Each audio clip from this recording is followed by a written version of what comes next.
Good evening. I'd like to welcome everyone to the regular City Commission meeting of March 27th. Call the meeting to order and invite you all to join me in the Pledge of Allegiance. I pledge allegiance to the flag of the United States of America and to the republic for which it stands, one nation, under God, indivisible, with liberty and justice for all. Thank you. First item of business is approval of the agenda. Mr. Mayor, I'll move that we approve this evening's agenda as presented. I'll second. Any comments, questions, changes? All those in favor? Aye. Opposed? Motion carries. Approval of the minutes, both of the special meeting of February 13th and the regular meeting of February 13th, 2018. Mr. Mayor, I'll move that we approve the minutes of both of those meetings. I'll second. Any comments or questions, changes? All those in favor? Aye. Opposed? Motion carries. Communications. We just have one memo from an organization, Hatzala, that will be working within Huntington Woods to respond to medical issues at the request of residents if they want them to respond. And so we've given them permission to work in the city. Okay. Communications are filed. Our county commissioner is not going to be with us this evening. And we don't have any other elected officials in the room, so we'll move on to public participation. This is an opportunity for the public to comment on an item that's not on the agenda. If you have something, please come forward, introduce yourself, and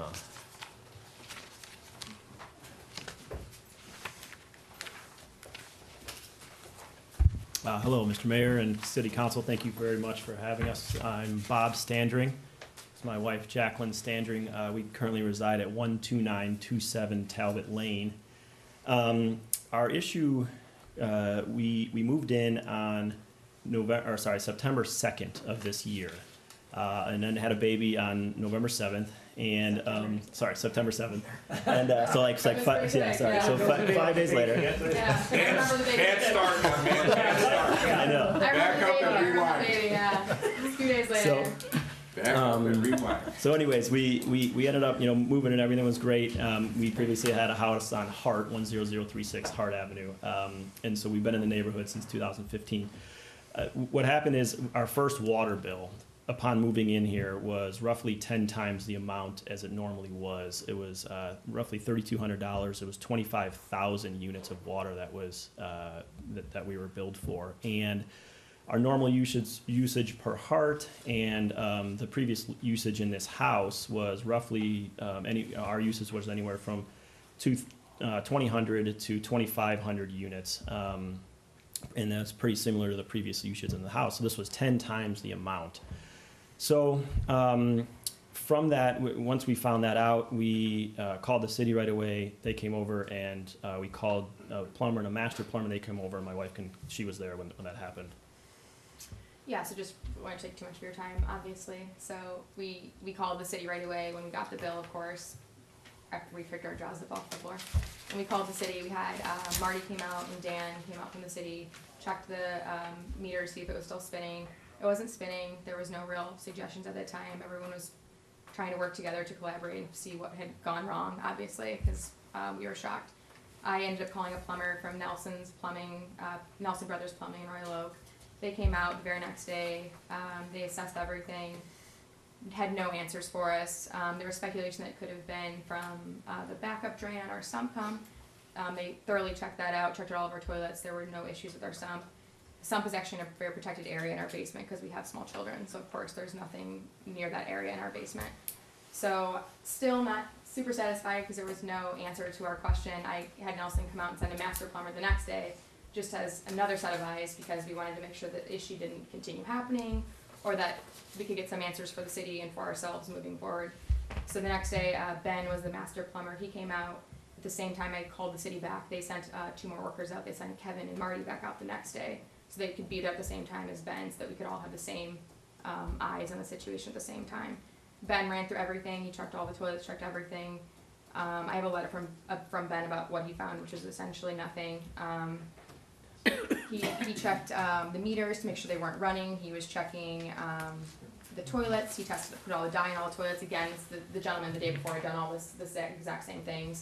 No audible water running at any point, either with the city workers the first time or with both times with the plumbing folks. So no water at any point. We don't have sprinkler system. We don't have big giant pool or 10 big giant pools. We don't have anything to speak of. One extra load of laundry for a newborn. Aside from that, nothing extraordinary in the home. Nothing changed basically from our Hart home to our Talbot home, and this is our first bill in Talbot. So, like Bob had mentioned from the previous owners, still a reasonable amount of water, a bit more than we would use, but nothing wild like this. Maybe 5 or 10 different per month. Anyhow, so I have this from this note from Ben, who's their master plumber, basically saying that we the only thing that he could think of was maybe our water softener system, which again we called that company too, and there was nothing to speak of that would account for that type of water usage from our water softener. So anyhow, we did try to go through the city in several levels and through these reputable plumbing companies. Throughout the process, we kept the city in the loop the entire time.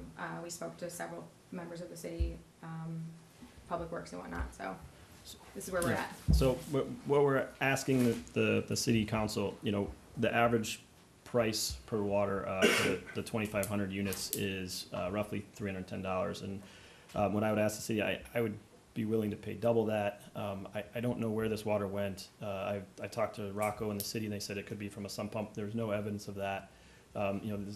This could have been from anything. This could have been a meter issue. This could have been so many things, but this is our first bill and our first, while moving to this house. So we're asking, I'd be happy to pay double, and I'd be asking for the city to potentially either forgive or, talk about some type of process we can do for that other roughly $2,500.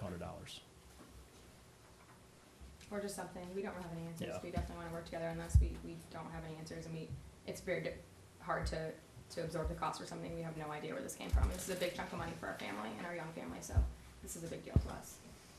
Okay, and the city did check the meter Correct. when they were out? They checked it when they were out, Correct.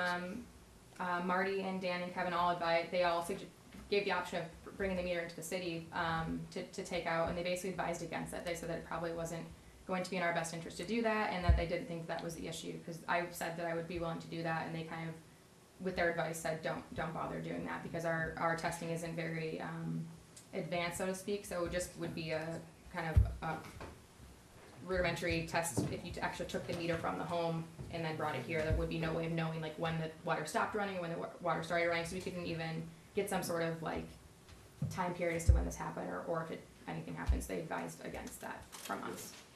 From my understanding, it wouldn't, there's no way to tell that, but they can check the Yeah. calibration on the meter Correct. would be the Okay. reason for pulling it and that- checking it. Right, and that would determine whether it's working properly. Right, and so that was given. They said that was an option. They, like I said, they advised against it. They basically said that they didn't have any great answers for it.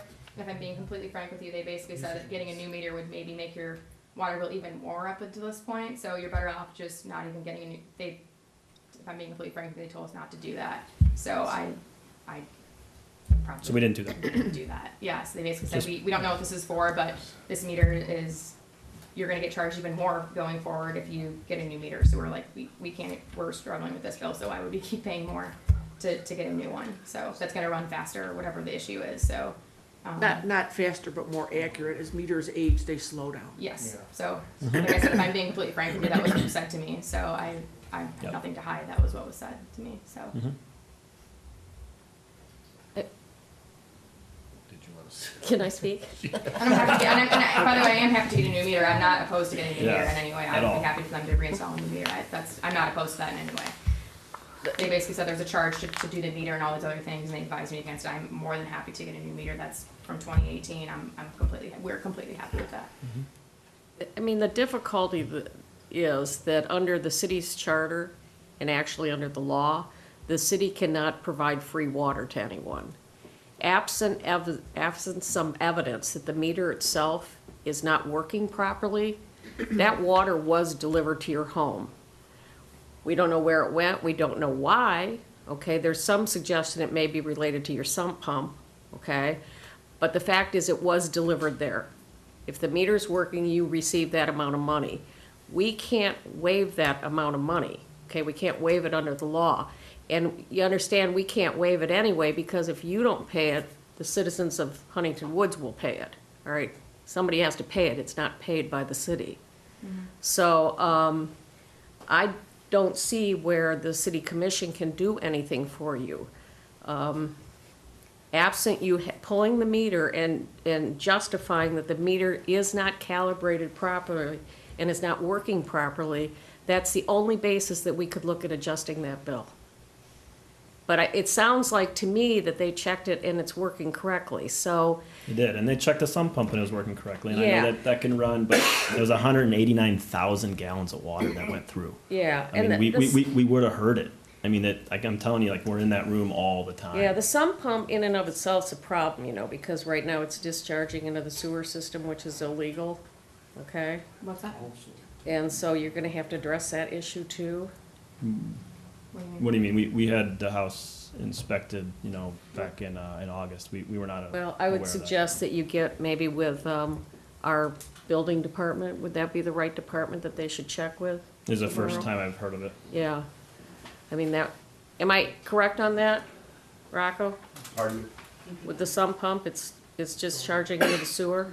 Yes, it is. Yeah, yeah, It's just that goes unnoticed. If it discharged Yeah. outside, you have evidence in your driveway. right. And what the city attorney is referring to is it's not legal to discharge. Charge into the water into the sewer into the system. sewer system. If it were discharging properly, it would be discharging outside, so you would see if it was actually the sump pump, because you'd start seeing water accumulating on your property. Right now, it's running through our sewer system, Or it did. or it did, it ran through the sewer system, so that's the problem there. Okay. That's just sort of legally where the city stands. I'll turn it back over to the commission. Mr. Mayor, I was just going to say one thing I would just recommend. When I had my sump put in post the 2014 flood, I had a choice between a water backup and a battery backup, and I went with a battery backup because the water backup sumps use an insane amount of water to operate. I mean, the amount of water that it takes to push water out was substantial. And so I just went the battery backup route. You may want to consider switching that out if that is in fact the culprit, because based on the models that I looked at and the amount of water that they push through, this could have been part of the problem. So, I mean, the one way to know that for sure is to remove that from the equation and just go with a battery backup model, and then you don't have to worry about if it runs, it just draws the battery down. It won't pull from the water system as a backup. Yeah, that's what, we definitely had them, of course, check those issues. Yeah, but we that- don't- that's a of good course, point. We don't know, but Yeah. that was the first thing we had them Okay. check. And it still is an option to have the water meter taken out and check the calibration on it. But short of a finding of a problem with that water meter, the city commission, as our city attorney just explained, really has no method of forgiving of water. Mayor, I have one other question, Mr. Mayor. Was any of this bill was any of this time period from the previous owners? You mentioned this was Two- the first bill you received. Is it 2 po- days. So 2 was days. was it possible that any of this, like something was left on or something could have happened? That's from, like, the possible. They previous- did the reading on August 21st. We closed on the 23rd. So there were 2 days from the previous owners into us in terms of the reading, and We don't know. Yeah. like I said, I mean, there is no. I don't know where this water went, where it came from. We didn't use it, so. Okay. But if you're saying to pay it, we'll pay it. It isn't that.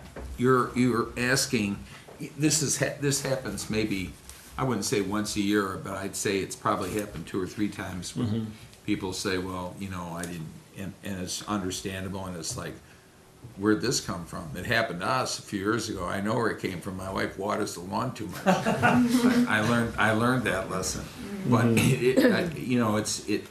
it's not a matter of, we don't care, or gee, they're nice people, we'd like to help them. We don't have any legal authority to do that. Okay. Under the law. We just don't have the legal power to do that. Sometimes people say, well, you guys can do whatever you want. No, we can't, not lawfully, not legally. So I don't want you to walk out of here thinking we're like recalcitrant or not headed or something like that, which some of us are, and speaking me personally. But I just want you to know that it's a matter of, do you have the legal authority to do that? Do you have the power to do that as a legislative body? And the answer is flat out no. And me personally, if that was my bill, I would get the meter checked. You've got nothing to lose by doing it. The worst thing that happens is it comes back as one of those big mysteries, is what in the world could have happened here because the meter, etc. But I will tell you that some years ago when Alex Alley was still here and he was city manager, he said that there had been a number of these over the years, and there had been instances where people had the meter checked and everything. He said there was never once an instance where the meter was found not to be correct. Which is probably why they were again saying this is a waste Well, of time. they might, but that doesn't mean you shouldn't do it for the amount of Yeah. money involved here. Yeah. You have nothing to lose. But like I said, I don't want you to feel we're not, empathetic to the situation, or that we don't care or anything. We do, but the No. problem is we just don't have any legal authority.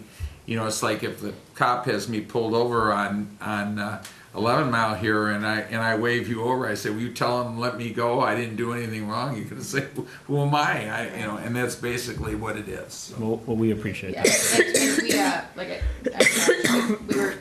it was advised to us to bring it to your attention. That's fine. So we were just going through all the chains that we could. We didn't expect anything either way. No. We just figured we would at least Thanks, Amy. Thank you. Appreciate bring that. it to your attention, yeah, and Mr. Mayor. let you guys know what was All going right. on.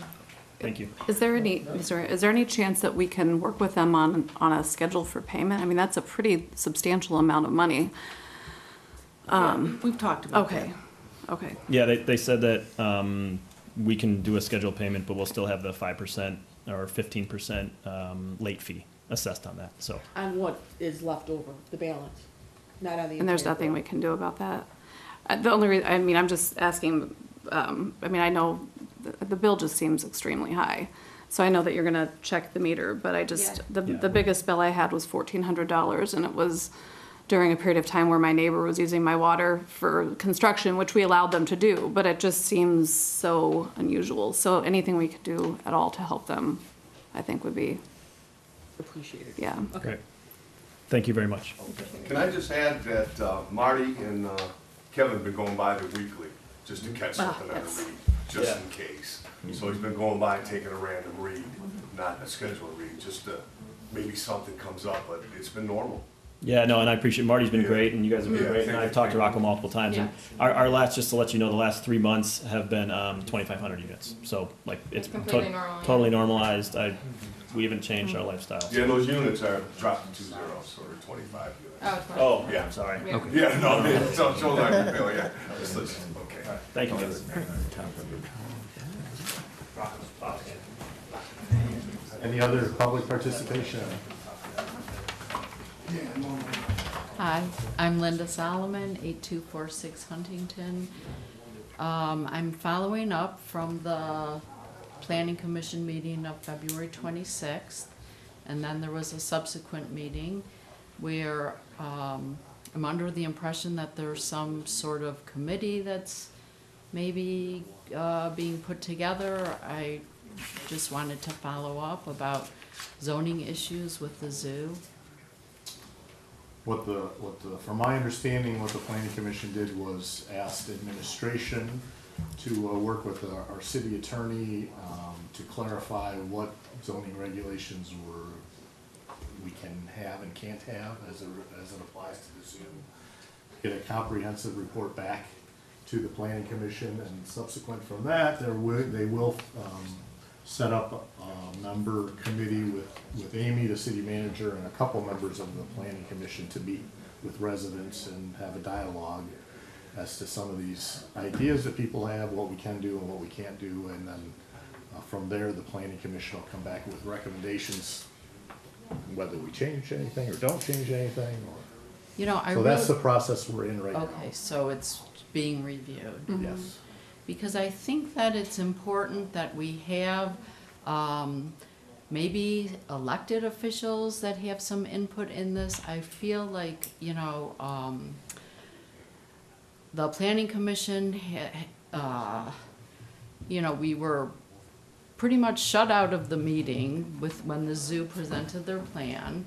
There wasn't an open meeting? It was an open meeting, we were limited to 2 minutes each, only one, you could only speak once. My question, he didn't understand the question from the zoo, and so by the time I got to his answering part, one of the members said, I have 7 seconds left. So, our group had a lot of very good suggestions that were very inexpensive fixes, and we didn't really even get to present them or have any kind of dialogue because they seem to be on a path to passing the plan. And we had gone for the week prior to the planning commission meeting. The plans were on display at Huntington Woods. We had, I'm sure that if you were to ask, I'd have to say there was over 20 people that came and looked at the plans. One night we spent 2 hours with Hank going over the plans. And then the Monday of the meeting, the plans were not even the same. So what we had studied for the week was not even the plan that was presented from the zoo. It had changed. And I just, that didn't seem fair that we couldn't see the plan. We couldn't look at the plan prior to the plan that was voted on was not available to residents, which I thought that was the whole point of going to see the plan. So, I just feel like there has to be a little bit more oversight than having the planning commission be in charge of themselves. They just, did you receive the letter from Beth Silver that may have been part of your packet? Everyone saw that, because that is very accurate. 3 of the people on the planning commission had no questions or anything. It just seemed like we really didn't have any opportunity for serious input or dialogue on this plan. And now we have, I don't know, maybe, I don't even know, because the plans that we saw are not what was voted on, but there's a very long, solid brick enhanced cinder block wall along Huntington Road that we're going to live with. It could have been where the commission said, can this be enhanced with a mural or some kind of decoration, so that it doesn't look like the alley of a shopping center, a strip mall. But we didn't have any opportunity. And, there's, I don't know, I just feel like leaving this in the hands of the planning commission, we're not going to get anywhere. We're going to end up with a continuation of this cinder block wall all along Huntington Road. Okay, thank you for your comments. I would just add one comment, that you were going back and forth there between the site plan review of the Tiger exhibit and the zoning ordinance, and what I was referring to was what the process we're going through for the zoning ordinance. And the planning commission in the end will have a public hearing on it and make a recommendation to the city commission for final approval. So the elected officials, For the ordinance. If for there are the amendments to the if there's ordinance. changes, the the elected zoning. officials are the ones that will actually vote on that. Right, but if they say that there's no changes, which is how we started the meeting, the special meeting, if there's no changes, then nothing comes before you. If they don't recommend any Right. changes. Correct. That is correct, yes. Right, so I thought that maybe it might be more helpful I mean, there was people on the planning commission that outright have said that it is not that they should not be charged with overseeing site plans of the zoo. It is not part of their, of what they should be doing. So already it's stacked against us. Okay, thank you. I'm gonna make one more comment, and I probably shouldn't do this at this point, but what the planning commission was asked to do from the city commission was to review these ordinances, and at that meeting, they did come up with several points that they wanted investigated, that they were interested in changing. So let's see where the planning commission goes with this. So We did ask, the city commission did ask the planning commission to do this. If they come back with no changes, it's back in our court. If we disagree with that, that doesn't mean it's the end of it. So where do they discuss this? Is that like, At planning commission meetings, there'll be open meetings. so, and it will be on the agenda, because I didn't see that it was on yesterday's agenda. It was- Yesterday's agenda was strictly residential site plan reviews. We made two meetings, one just for site plan reviews and one to discuss the zoning ordinance. So possibly at the next planning commission meeting, this might be on the agenda. It will probably depend on how many residential site plan reviews are ready for the April agenda, and if it looks like it's gonna be too much, then they would have two meetings, so that we don't have residents sit through a discussion about, the zoning ordinance, and we, put a meeting just aside just for the zoning ordinance. But that hasn't been determined yet, it's too far off right now. Okay, all right, thank you. Any other public comment? Seeing none, other public participation is closed, and we'll move on to the proclamations.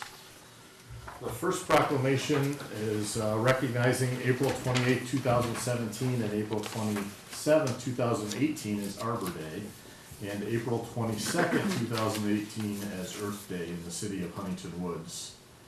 And I'm going to skip through this a little bit. Whereas the city of Huntington Woods, a Tree City USA recipient for over 30 years, celebrates Arbor Day by planting new trees on the city's right-of-way in city parks and common areas.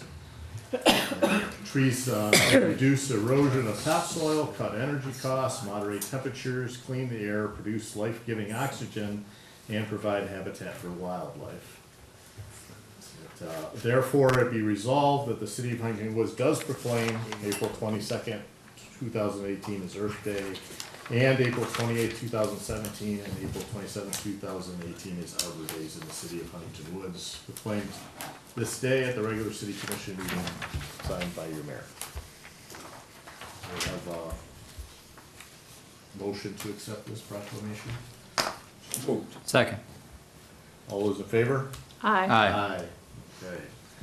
The second proclamation we have this evening, I was hoping to have Commissioner Jenks read, but he must be delayed somewhere.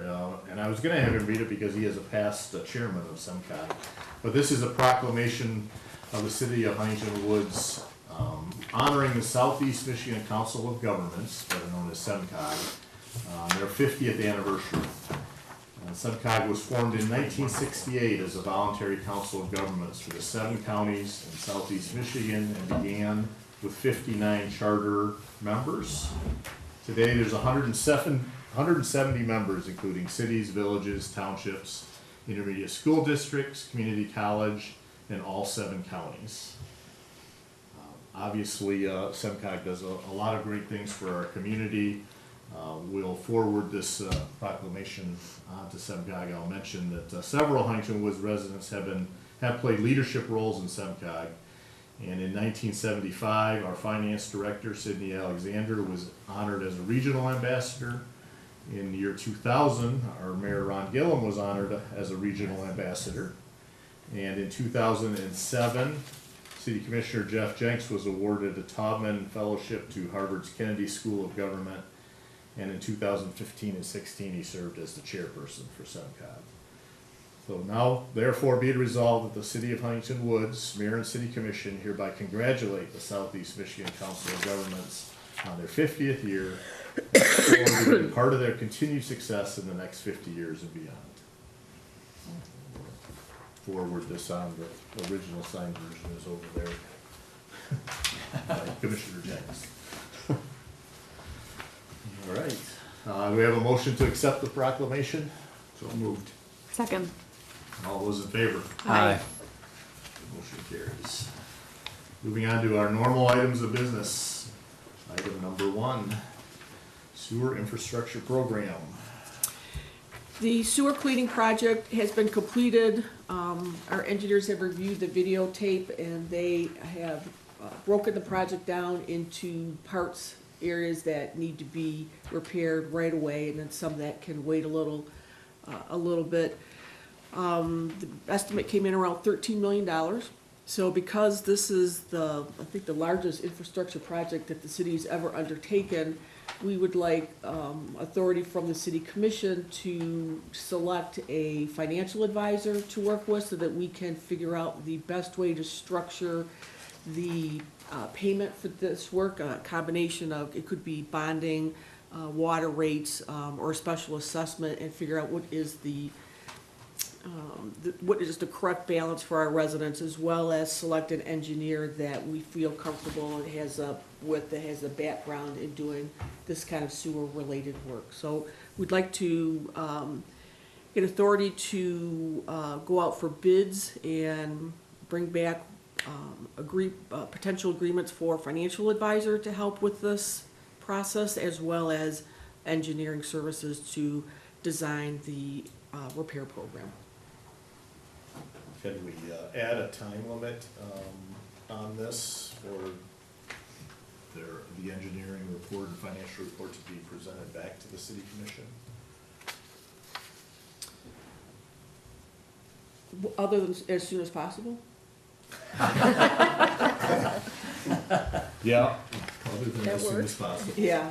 At least an expectation, and this is not a program, this process that's been going on for quite a while. That's, And, yeah. Well, we have some, Tim and I have baked into the budget some costs for trying to decipher who's gonna be the professional service folks who look at this. Obviously, the budget begins in July 1, right?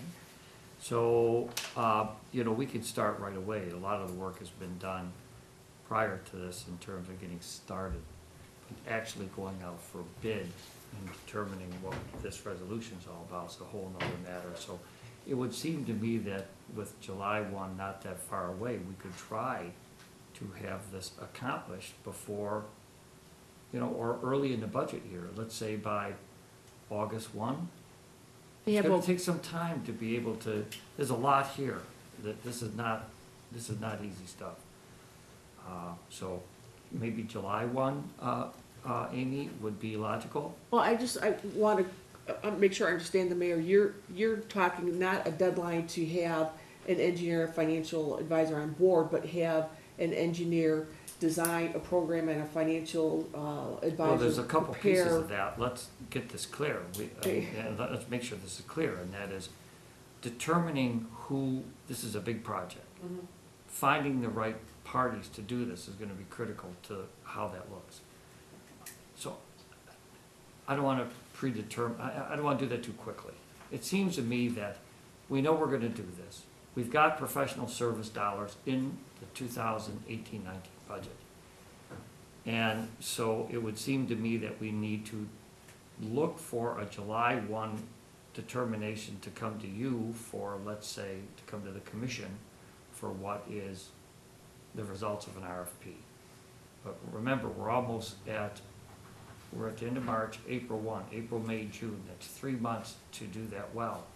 And I think we can do it, but I still would think that determining who that is going to be, what professionals are going to help us, perhaps 2-3 months I from can now. tell you what my biggest concern is. Noack and Fraus took a couple of years to analyze all these videotapes. And I'm talking about 3 months here, so. Another company could do all that and analyze these tapes. If they are so inclined to say, well, we have to analyze all the videotape, we don't wanna wait another 2 years is my concern. And I'm talking 3 months. Okay. But you're not talking 3 months to make a recommendation, you're talking about 3 months to select the parties to work with. It's gonna be up to this commission to select via what we come back with. Right, And I so- think what the mayor's looking for is how fast before we can get a recommendation so that it can be before the city commission to make that decision. Is that where you're going? Yes. Or the Okay. person that's gonna make the recommendation about how to fund it? When you say that, make a recommendation? Yes. Well, what think we're that's looking what at, you're we're looking at, we have major problems in some of the system that need to be addressed immediately. Can we put off some of them for a few years? How can we spread out this 13 million? Well, I think that's an engine, if it's all right to address it now, I think that's an engineering. I Absolutely mean, it is. whoever did this, the crew that did this for us, they can say, here's your 5-alarm fire here, here's your 1-alarm fire, here's no fire. They should be able to do that for us. Hell, they've been working on this for 2 years. I would think they should be able to tell us where our problems are without a lot of fancy footwork, wouldn't you think? I understand. Okay. Mr. Mayor, I think that we, as we look at bringing a financial advisor on and sources of ways to pay for this, although, you know, under federal law now, there's this cap of deductibility at 10,000. That could increase at some point, or maybe even be removed under future Congresses. I'd be hesitant to look at, you know, putting a lot of emphasis on water because that isn't deductible. And, you know, more a special assessment property tax route would allow for some residents and potentially in the future for some deductibility of this expense, you know, that we would be asking residents to assume. So, you know, as we look at this, I think that's one area we want to consider is, you know, property tax versus water bill. There's some benefits of deductibility with property tax that we don't have with water bill. Like I said, in light of this $10,000 cap, and who knows what the future holds. In behind this, and I'll just make one more comment, we have a big agenda, in behind this is a lot of data already. On the other page there, I mean, there is substantial data back there, so we've already done some legwork, Tim and I. But with the transition happening here, I think we can try for a July 1. I think, Amy, you're correct. I think we can get a recommendation to the city commission, but I don't want to presume that we can have this ready to go quickly. Mr. Mayor? But again, I just want to be sure what we're talking about. We're talking about selecting whoever it is going to tell us this is the best way to pay for it, right? That's right. Okay, so my guess would be that there can't be a lot of people out there that do that. We have an accounting firm that why is the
Ready to go? You better do a good job.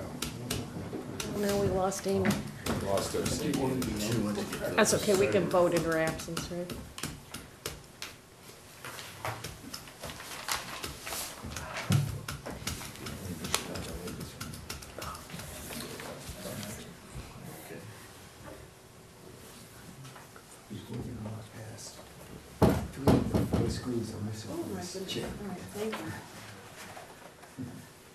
Okay, I understand our technical difficulties have been resolved and we can reconvene the meeting. Any other comments from the city commission? We have a motion on the floor to authorize the RFQ for financial advisor and engineering services for the sewer infrastructure program. All those in favor? Aye. Aye. Opposed? Motion carries. Moving on to item number 2, off-street parking waiver for Dennis and Linda Kays. Yes, couple of years ago, the city commission adopted an ordinance dealing specifically with off-street parking spaces. The ultimate goal was to remove the off-street parking spaces from the city, so written into the ordinance was when a road is being reconstructed, if there's an off-street parking space, it will be removed at that time at the city's expense to get away from the issue that we had where sometimes homeowners inherited or bought a home that had the off-street parking space and didn't feel that they should be required to take it out, so they didn't put it in.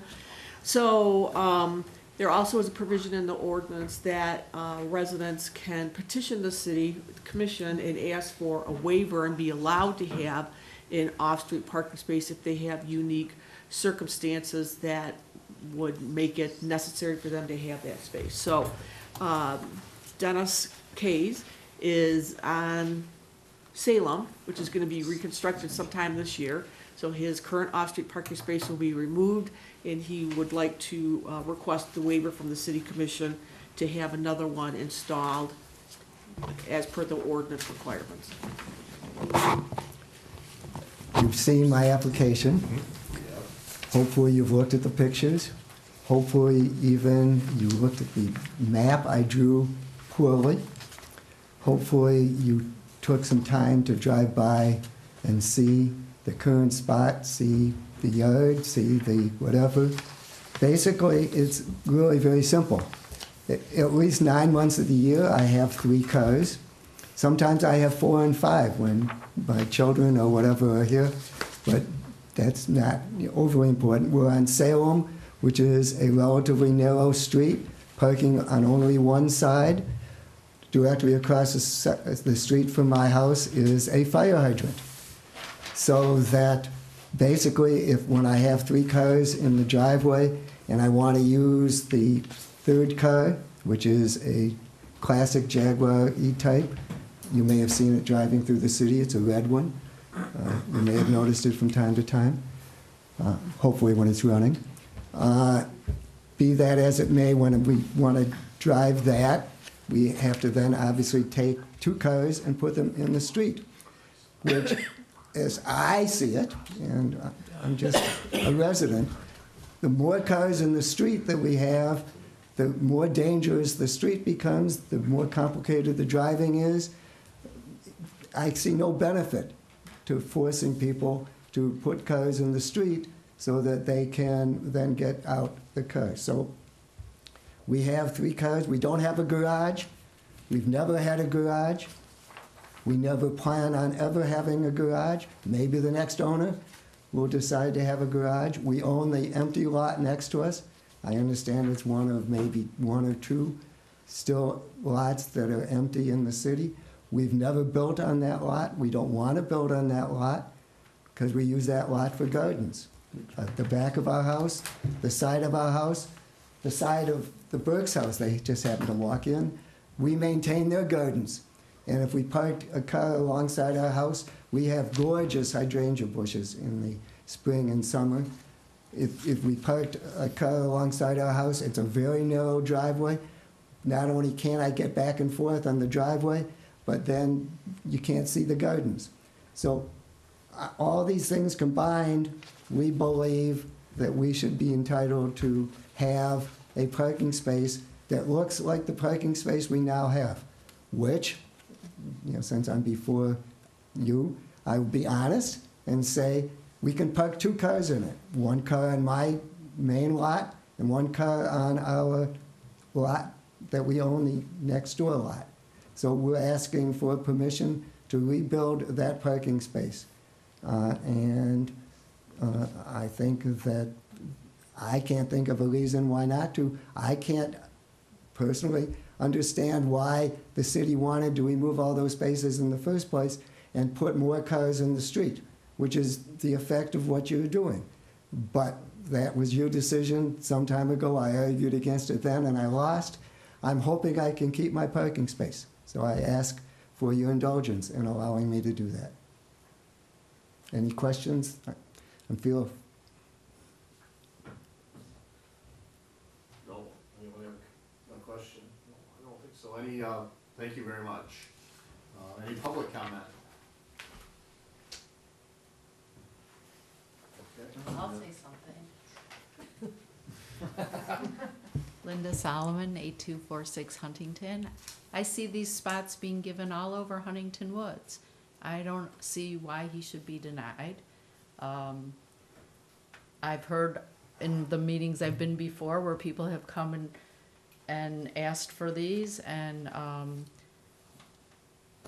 it seems very random, but other people have gotten them, and I think he should too.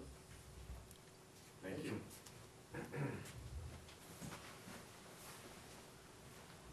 I'm Jack Burke, 25885 Salem, neighbor of Dennis, and I concur with what Dennis is saying in that our street is a narrow street. Salem is very narrow, and I believe that the off-street parking space that he's requesting, as ours would also, eliminates or makes it eliminates the hazard that would occur by adding to the parking because of that hydrant that's out front. And if the parking is retained on that side of the street, it hampers.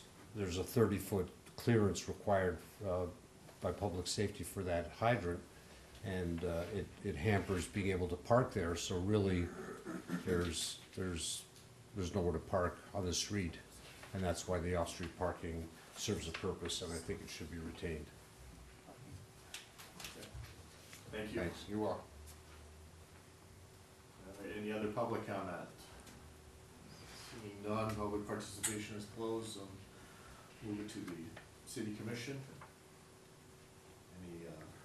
Well, I just want to comment on the resident that, and public comment, Ms. Solomon.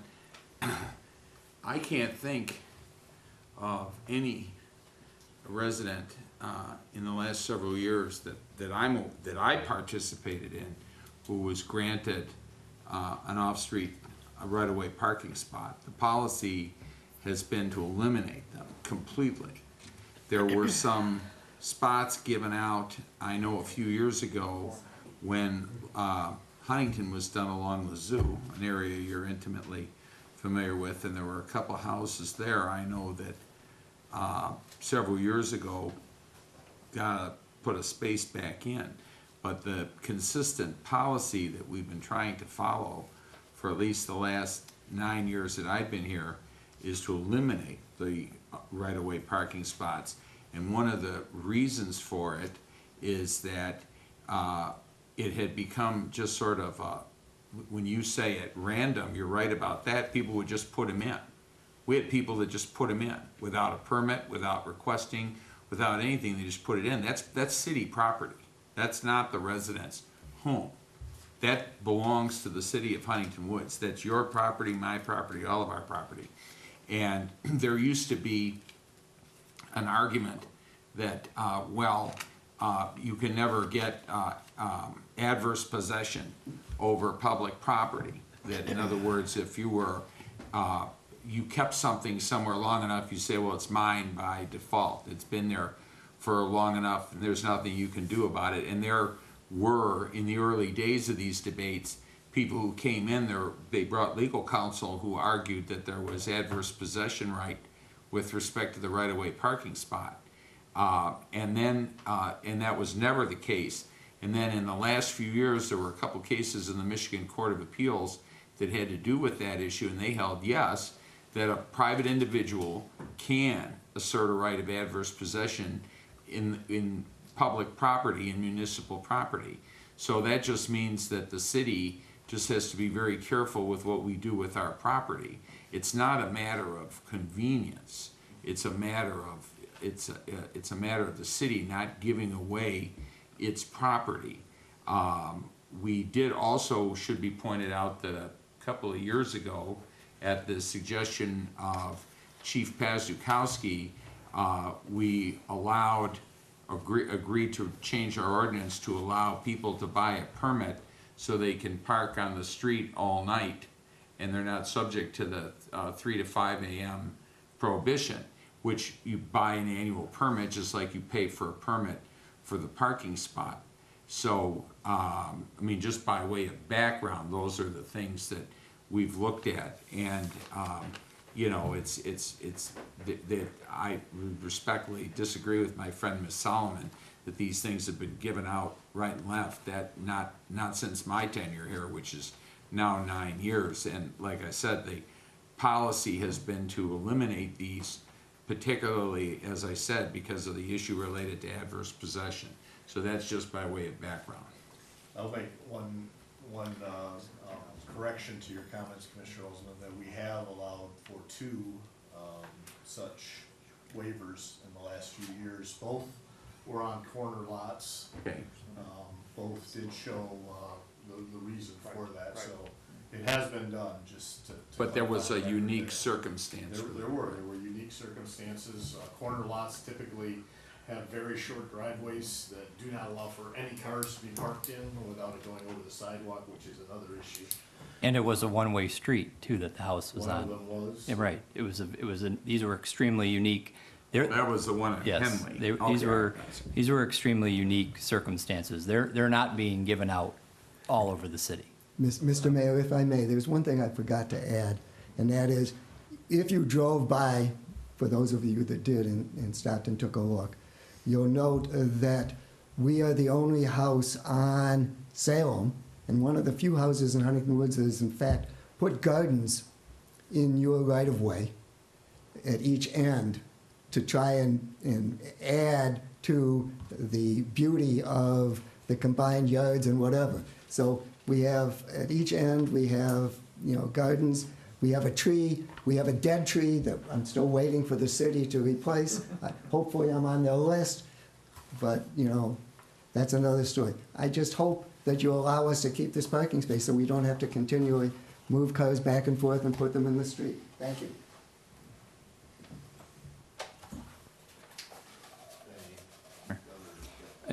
So I did drive by and I noticed that the driveway is narrow along the house there, and that the driver's door would be up along the house, so it'd be difficult to open if you were parked up alongside the house, or at least wouldn't be an ideal situation. But I'm wondering, you probably could, if you were able to get 2 vehicles in the driveway, and you were able to apply through public safety and get a permit to put one in the street, does that solve your issue? Do you really want a car in the street overnight, every night, all the time? Is that really what you want? That's the Okay. city's. Would it solve my policy. problem? Right. Yes, I would be able to park a car in your street and add to the congestion and the ugliness, quote, ugliness of the street. But having a parking space, I think, is by far the better alternative of those 2 choices. That's not what you want. Yeah, I don't think. It is the policy of the city to eliminate all off-street parking. Except when there are circumstances to justify it. Correct. Your job to determine whether those circumstances exist.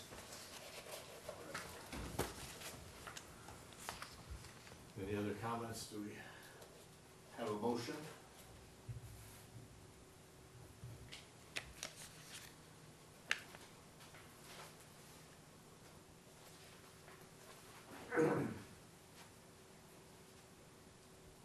Motion. Well, I make a motion to deny it because there's no factual basis for it. Doesn't mean, there's nothing here that, requires it. I'll second that, Mr. Mayor. Okay, any other comments or questions? So an affirmative vote is to deny the application. All those in favor? Aye. Opposed? Motion carries.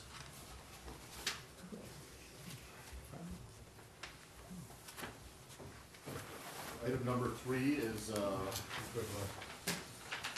regarding our pension and retiree health care.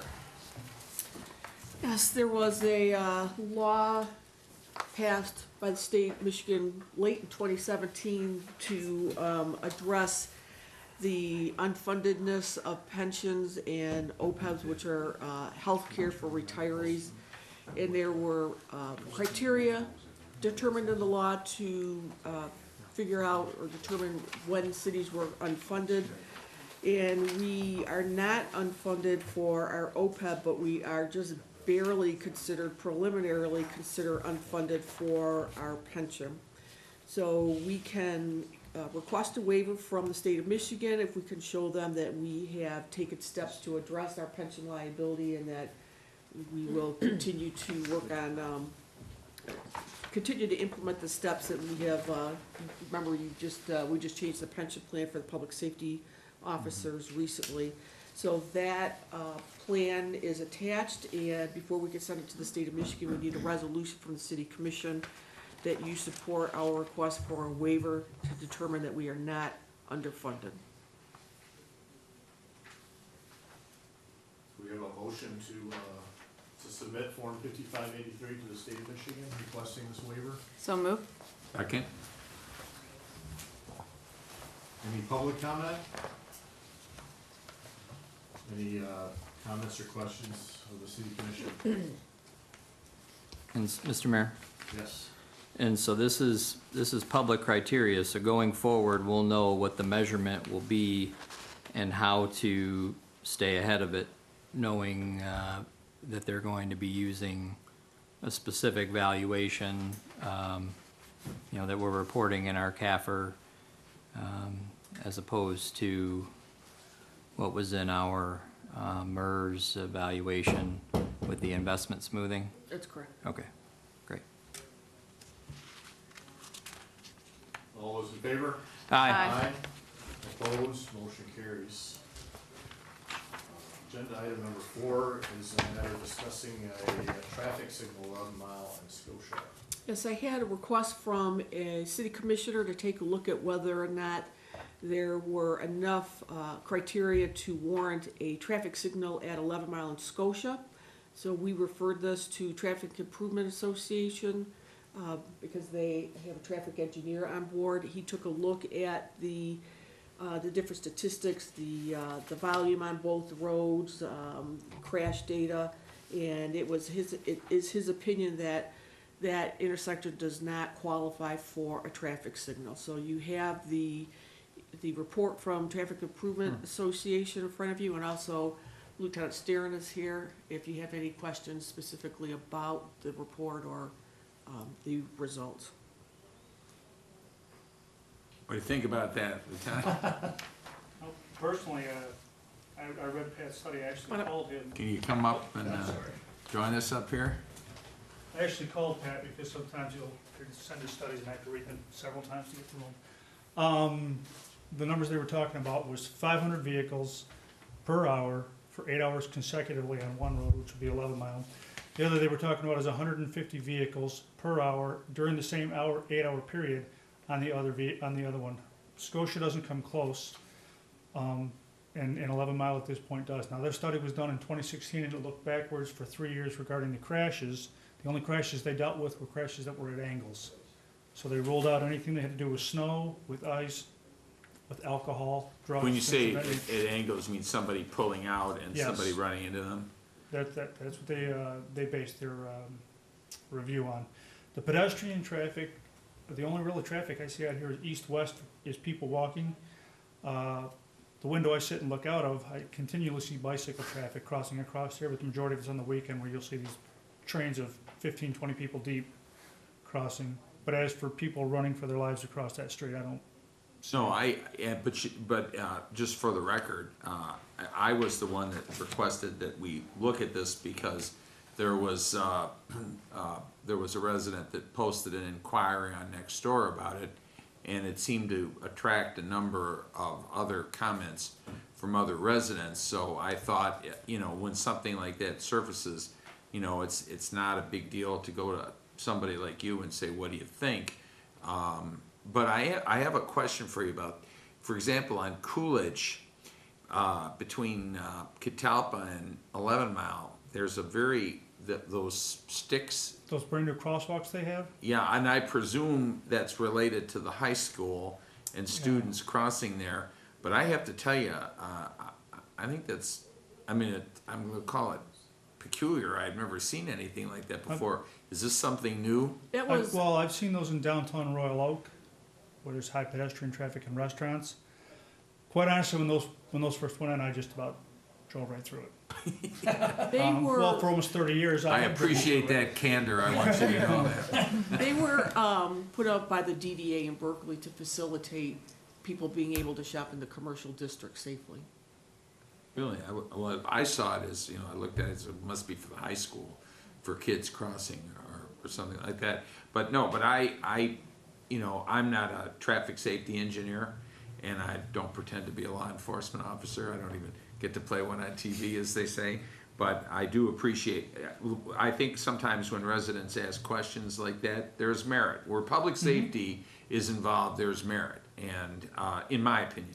And I appreciate the effort that you put into it. And so, just so folks understand that sometimes it seems that, well, what's the harm? It's not really what's the harm, it's what's the requirement, because you are talking about traffic flow, you're talking about a major regional street and so forth. So it isn't just, well, that'd be nice, let's put in, why don't we put a stop sign in here or something like that. It isn't always the visceral, that seems like a good idea without, for example, when we've had that traffic safety engineer come in a couple years ago, and we had the discussion about stop signs, more use of stop signs, and he pointed out, I forgot the gentleman's name, but Same guy, Pat Cawley. Pat Cawley? yeah, and he pointed out the studies that have been done that show that the more stop signs actually increases speed of vehicles in between them, because they're trying to make up for the time they lost when they stopped for the stop sign. And I continue to maintain, and from what I see, and I know I'm sure from what you see, that the distracted driving epidemic is rampant.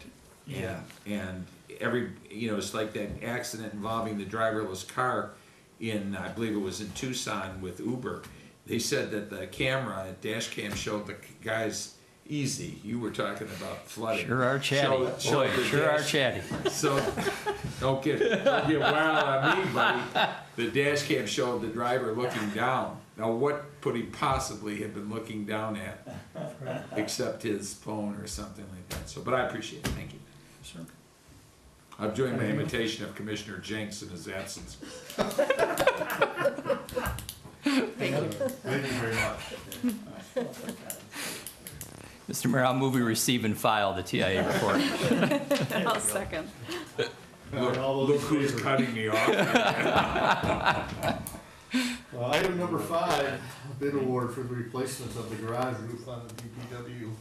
Yes, due to the age of our buildings, several years ago, we had a company come out and do a complete assessment, and we are on schedule to do roof replacements. We did the recreation center last year. This year, money's been budgeted for repairs to the DPW roof. We received 3 bids, and we're recommending that you go with the low bidder Lutz Roofing for $65,000. We have a motion. So moved. Second. Any public comment? All those for any comments or questions of the commission? All those in favor? Aye. Opposed? Motion carries. Tim, I see Tony's making you use word perfect. Yeah, he's using the word perfect, yeah. I'm just... You don't feel like you're obliged to use that. He thought. Item number 6, the Long Range Budget and Planning Committee. We have been in the process of collecting applications to help the city of Huntington Woods with the Long Range Budget and Planning Committee. We have proposed a group of 20 people made up of residents. We're pulling in the current members of our Budget Advisory Board to serve on that committee, and then we are going to interview other applicants that are interested in helping and serving on this committee. So we need to pick a date to interview residents, and I would also like the commission to consider any, because we did open this up to anyone, including people that were serving on existing boards and commissions. I would ask that we have a waiver of an interview for those members serving on the Budget and Advisory Board, as well as any other board or commission currently serving, because we have interviewed those people recently. So we cut down on the number of interviews that we need to do, so. Need a formal motion for that? No, I think that's just a policy of, just need to I would get some support, some I would idea. support that. I think for this, we should be, this is an idea factory. We should be looking for anybody who has the background and skill to give us some serious suggestions here. So I'm looking for some consensus on dates that we would be available as a commission to, Since Commissioner Jenks isn't here, why don't I send out a doodle poll? okay. And then everybody, we can put together some dates and then everybody can weigh in on it and see if we can select 2 that work. And we're looking in April. Yes. Okay, that's fine. Okay, Okay, I'll take care of that tomorrow. thank you. Item number 7 is all of these actually, correct? Is there any of these you want to move on tonight, or all, should 7, 8, 9, and 10 all be first reading? First readings, yes. Okay. So this will be item number 7, as well as 8, 9, and 10 are going to be first readings of ordinances. We will vote on them to accept them at the next regularly scheduled commission meeting. So we'll start with the ordinance. The first Item number ordinance, 7. it was, the city commissioner asked me to take a look at the traffic fine amounts because they hadn't been updated in years. So we are recommending that the handicap violation be changed from a $35 fine to a $150 fine, and that the abandoned car violation and no parking between 3 a.m. and 5 a.m. remain the same, and that all other parking violations, that would be things like parking in front of a fire hydrant, increase from $10 to $25. Mayor? Yeah, I'll move the first, I don't know if we need a motion, but I'll move that the city of Huntington Woods Actually, do we need a motion? for the first reading. I don't know Probably why not. we're not passing. Yeah, we're not doing passing anything, it. are we? We don't need it. Yeah, we don't. I don't think so. Yeah, then I'll just, by way of comment, say that this came to our attention from the police union. They felt that the, fees were inconsistent with other communities. They've worked with us very cooperatively on a number of issues in contract negotiations, and so it made sense, I think, to look at these fines, especially for things like handicap parking, et cetera. And so I had no issue bringing this forward and asking our city manager and chief to study it, and this is what they came up with. Why is the 3 a.m. to 5 a.m. being treated differently than other parking violations? Why is it not due for an increase? Yeah. Why isn't that just $25? I'm just asking for why the call out, why the difference? You mean why it's not being increased? Yeah, why is it separated from all other parking violations? For example, blockading, sidewalk, things like that. I'm just asking. It's currently called out separately in the ordinance, so that's why it's called out separately here. And I know that they looked at other communities to see what they were charging, and I'm guessing maybe this is consistent with what other communities were charging, at least in my conversations with the chief, but I could be Yeah, wrong. didn't bring with me what the comparables were, but this is a reminder, if you will, not to park on the street. We don't want to be overly punitive about it, I think was the tack that Public Safety Department wanted to take. So we were comfortable with the $10 fine. That's fine. It was merely an inquiry, not a, you know. Any public comment? Okay. So let's do a motion to approve the first reading of the ordinance.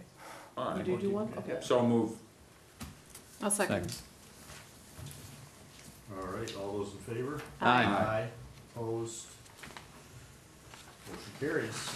Okay. Item number 8. The second ordinance that's on the agenda is an amendment to our zoning ordinance that has to do with medical marijuana provisions. Because this was in the zoning ordinance, it did go before the planning commission. They held a public hearing and did recommend that the city commission adopt this ordinance. And basically it is, the change is a result of a case in the Court of Appeals ruling on whether or not medical marijuana can be cultivated or stored in outside of the primary residence. Currently, we had said that medical marijuana activities shall not be conducted in accessory structures, and they had to be confined to the primary residence of the primary caregiver, and that has been struck down as being inconsistent with the Medical Marijuana Act. So we- With the specific provisions of the medical marijuana. Right, Yes. there were some further amendments to the Medical Marijuana Act that permitted this after the fact. Is this for like small greenhouses and things like that, whatever? I mean, if you look at it, arguably you could do like some real outside growing. So I don't know how it's all gonna play in the long run with some of the facilities, but they actually did amend the medical marijuana. Right. Well, no, I mean, Yeah. the township of York versus Miller is, can the local ordinance preempt state law? And the answer is no. Right. State law will preempt the local ordinance. Right. So I just Yeah. was curious about it. Well, I guess it's safer than people having a closet with grow lights and everything like that, like Mr. Zed. I'm just kidding, I'm just kidding. So this also is the Only when first I get reading. calls at 7:30 a.m. in the morning on Hey, Sunday. I just wanna make sure you're awake and alert, Yeah. Mr. Rosati. All right, do we have a motion? So move. Second. That's the same for This is first for reading. the First reading. Yeah. Yep. Way on this, Any way in on this one. any public comment? All those, any other comments or questions? All those in favor? Aye. Opposed? Motion carries. There's a Comcast man here. Was there a problem with the internet? Oh, somebody here? Wow. Hey, how you doing? I didn't want to interrupt you guys. Appreciate that, Mr. Burke. For sure, Mr. Osborne. You're right on it. Item agenda item number 9, another first reading This is, ordinance change. yep, this is another amendment to the ordinance. With the passage of the rewrite of the zoning ordinance, I had a resident inquire about a specific definition within the ordinance and going back and forth on what that meant. I did a scan in the ordinance, and although it's listed as a definition, it is the definition of substantial improvement. It's actually, that term is never used in the zoning ordinance. So rather than getting into a discussion about what a substantial improvement means, I'm recommending, and the planning commission is recommending that they just withdraw that definition from the zoning ordinance because it's not necessary. So this again went before the planning commission. They held a public hearing and they recommended that the city commission adopt this ordinance to remove the definition of substantial improvement from the zoning ordinance. So moved. Second. Any public comment? Any comments or questions from the commission? All those in favor? Aye. Motion carries. And item number 10, a first reading regarding historic district regulation. Yes, there is language in the zoning ordinance that deals with when there is a proposed historic district, which there isn't one, but in the, if there was one in the future, when development within that proposed historic district is looked at by the planning commission, or when it moves to the purview of the Historic District Commission while it's being considered as a proposed historic district. And it wasn't clear when that purview shift changes, and I was questioned about that, so what we decided to do was just reference Public Act 169, which is the Historic District Act, which outlines that process and that the triggers for moving a development review from the Planning Commission to the Historic District Commission. So no real substantive change, just some additional clarification into the zoning ordinance on that specific provision. Because it was in the zoning ordinance, it did go to the Planning Commission, they held a public hearing, and they did recommend that this amendment be adopted by the City Commission. Yeah, this language in C mirrors the statute. Okay, we have a motion. So move. Second? Any public comment? Any other comments or questions of the commission? All those in favor? Aye. Aye. Motion approved. Motion approved. Item number 11, updated personnel manual. Yeah, a couple of years ago, we did a very robust update to the personnel manual. And so it's been a couple of years, went through the personnel manual and would like to make some updates to that. Most of them are clarifications of situations that we are just putting in writing into the planning commission, into the personnel manual. We are adding a new fraud policy at the recommendation of the city attorney. That's something that had not been in the personnel manual before. So I'm asking you to approve these changes to the personnel manual, and then we can get it distributed to the, I want to say residents, employees. Okay, do we have a motion? Mr. Mayor, I'll move to approve the March 2018 update to the city employee manual. Second.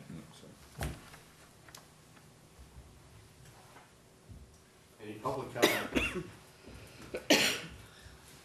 Any comments at the commission? All those in favor? Aye. Aye, opposed, motion carries. Item number 12. Every year, we purchase specific briquettes to put into catch basins to eliminate the growth of mosquito larvae because of the West Nile virus, and the county has a program where they can assist with the purchase of these of this material. So the resolution you have before you is to request that Oakland County reimburse us for $820 toward the purchase of these briquettes to help combat West Nile virus. I'll move. Second. Any public comment? Comments or questions? All those in favor? Aye. Opposed, motion carries. Item number 13 is our annual 4th of July fireworks agreement. I just realized it says the 201 firework agreement. I'm assuming that's 2018. Hey, I was working on auction stuff that day, so. This is the standard Right. agreement that we have We're with going the back in time. fireworks contractor that we have worked with in the past. And establishes the price for the fireworks display for 4th of July festivities. Do we have a motion? So move. Second?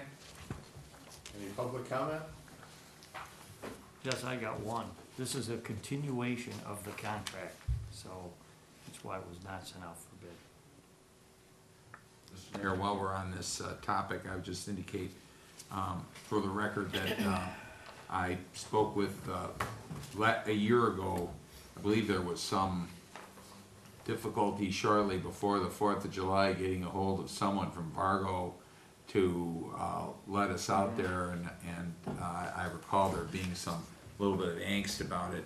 At the time, Butch Hollowell, the Corporation Counsel, I believe, put in touch with somebody, or finally, whatever happened, it was another game of let's play chicken with a last minute deal.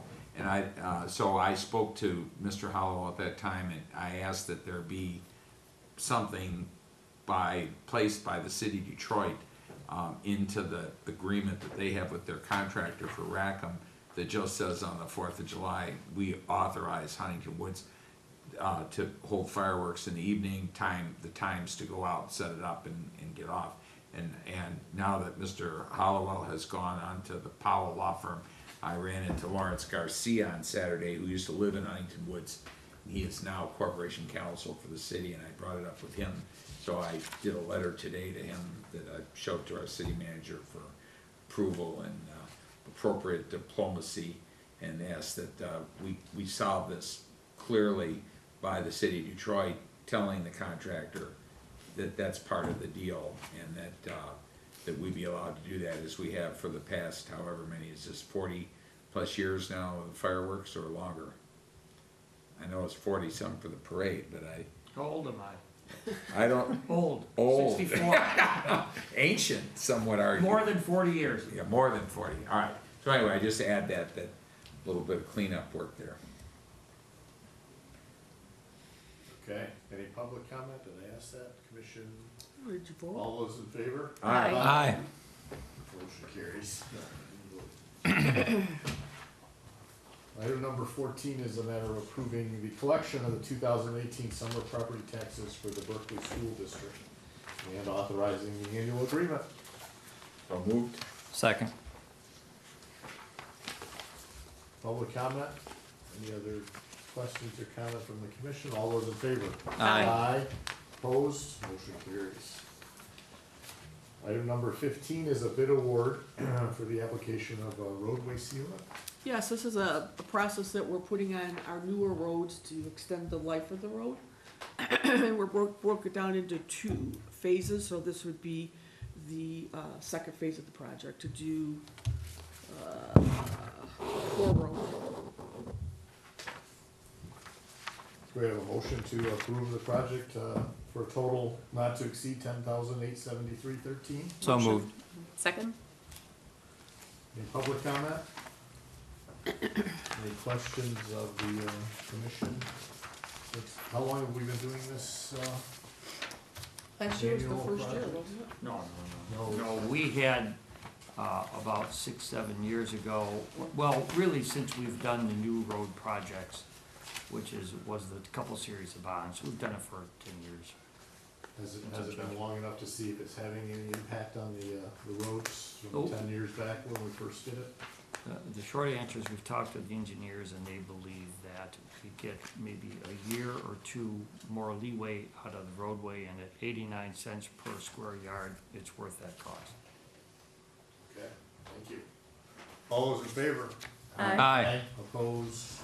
Motion carries. Item 16 is reports and minutes. Do I have a motion to receive and file the 6 reports we have presented?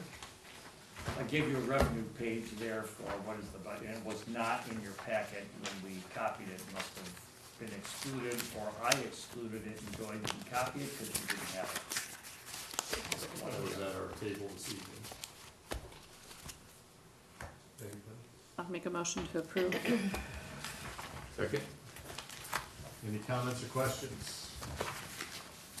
All those in favor? Aye. Aye. Motion carries. Reports or minutes are received and filed. Warrant number 334, we have a motion to accept subject to full audit. So moved. Second. Any questions or comments? Or they're saving them all for next month? Oh, okay, all those in favor? Aye. Aye. Motion carries.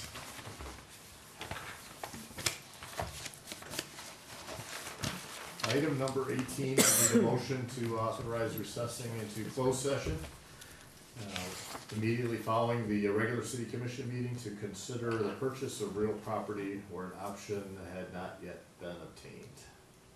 And we will not be reconvening, correct? I doubt it, Amy. You didn't plan to reconvene? Yeah, no. So we'll require a roll call vote, so do we have a motion? I'll move it, Mr. Mayor. Second? Mayor Pro Tem? Oh, yes. Commission? Yes. Aye. The record show that the motion was carried unanimously. We have moved on to our city manager's report. We have a couple of items. One is, as I informed you last week, we had a water break here in the basement of City Hall, and Joy went downstairs and found 18 inches of water in the basement of City Hall. So we have been working on getting the water line repaired, which still isn't repaired, which is why we don't have any restroom facilities and haven't had any since Wednesday. And I'm just really proud of the City Hall staff. We came in Thursday and worked really hard to get as much out of the basement as we could, lay things out. We had plans laid out here on the floor, the commission chamber, to try to get things dried out. Contacted a restoration company, and they are working on trying to save as many of the documents as we can. There's a lot of file cabinets downstairs, and the first file cabinet on every single one of them was completely soaked. So hopefully the water will be turned on by tomorrow, and turned the claim into the insurance company, and the water line will be bypassed. And as you had suggested, that there are alarms you can put in your basement. Yeah, So if there's a water issue, we'll know about it. But again, City Hall staff did a remarkable job trying to save as many documents as we could. At Recreation, they are accepting applications for summer park maintenance staff. Those jobs run May 14th through August 17th. Applications are available at the Gillum Recreation Center. And you could tell spring is coming because the skate park is due to open on April 2nd. But we are asking residents to stay off of Scotia Park grass until it begins to grow and it takes hold, so the snow fencing will remain up for a couple of weeks at the Scotia Park. The library asked me to mention that they are having a Friends book sale Saturday, April 7th, so a week from this Saturday from 10 to 4. And also there's a program that they would like to promote called The Witch of Del Rey on Wednesday, March 28th. They're going to have author Karen Dybus talk about a book that she's written that it's a murder mystery, if you will, set in Depression era Detroit. So that'll be Wednesday, March 28th at 7 p.m. if you're looking for some interesting history about Detroit. And also, we're closed Friday for Good Friday. Recreation Center is open its regular hours on Saturday, but will be closed on Sunday for Easter. Thank you very much. Are there any questions of the city manager? I have one correction to our closed session. City attorney just told me that we will be reconvening following the close of that session. Tony? Commissioners' remarks. Commissioner Roselle. I would just like to congratulate the Men's Club on another successful auction, and I enjoyed the evening. I thought it was a great event as usual. That's my only comment, Mr. Mayor. Thank you. Commissioner Roseman. Bravo to the Men's Club, and happy holidays to all of our residents, Good Friday, the Easter celebrations, and dinners and so forth, and lots of Seders, I'm sure, coming up this weekend in Huntington Woods, and everyone should enjoy those. Thank you. Thank you. Mayor Pro Tem Iverson. Just wish everyone a happy and safe traveling spring break and happy Easter, and see everybody back here in April. Thank you. Just a quick thank you to the entire community for their support of the Men's Club auction. The gifts that were donated, the ads that were taken out, over 750 people that bought tickets and helped the club gross over $151,000. So without the support of the community, that could not be possible. Thank you very much. With that, we'll adjourn the regular city commission meeting and reconvene in a couple of minutes. You should stay.